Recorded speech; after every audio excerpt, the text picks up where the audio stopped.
the age of 6, I wasn't aware about the dynamics of what's going on around me because as a kid, we lived in a neighborhood that was mixed, mostly Muslim, and I think there was one Christian. And we actually were, it was a small cul-de-sac, so it wasn't too many people. And I was very friendly with the neighbors. They liked me a lot. I spoke the Arabic dialect, which my sisters and brother for some reason didn't.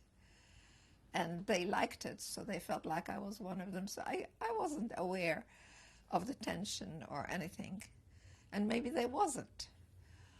In 1941, June of 1941, there was a pogrom called Farhud.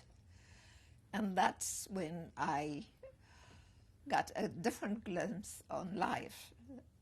I was aware that my parents were tense about things, but I wasn't cognizant of the extent of fear.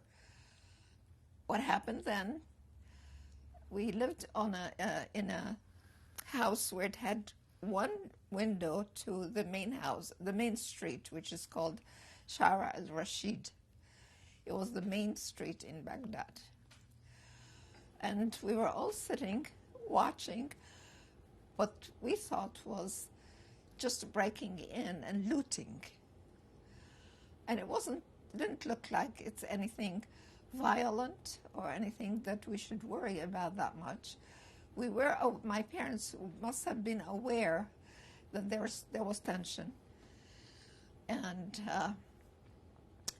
it was sort of entertaining to me because my mother would say, oh, they broke into, or where's the back?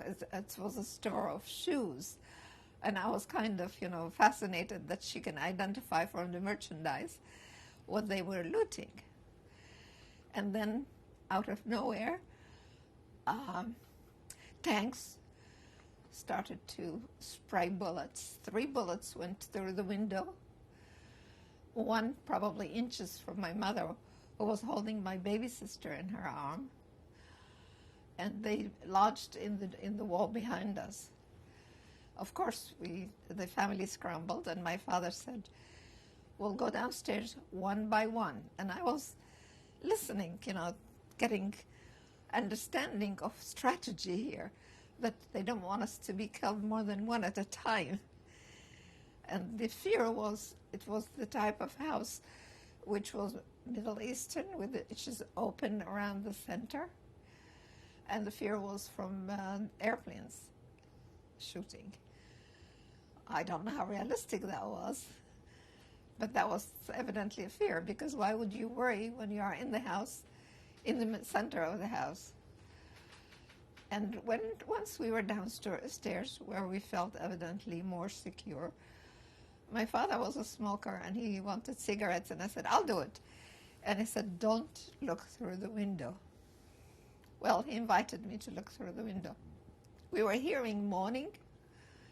There was one injured person, evidently at our door. So I went to the window. Of course, I looked.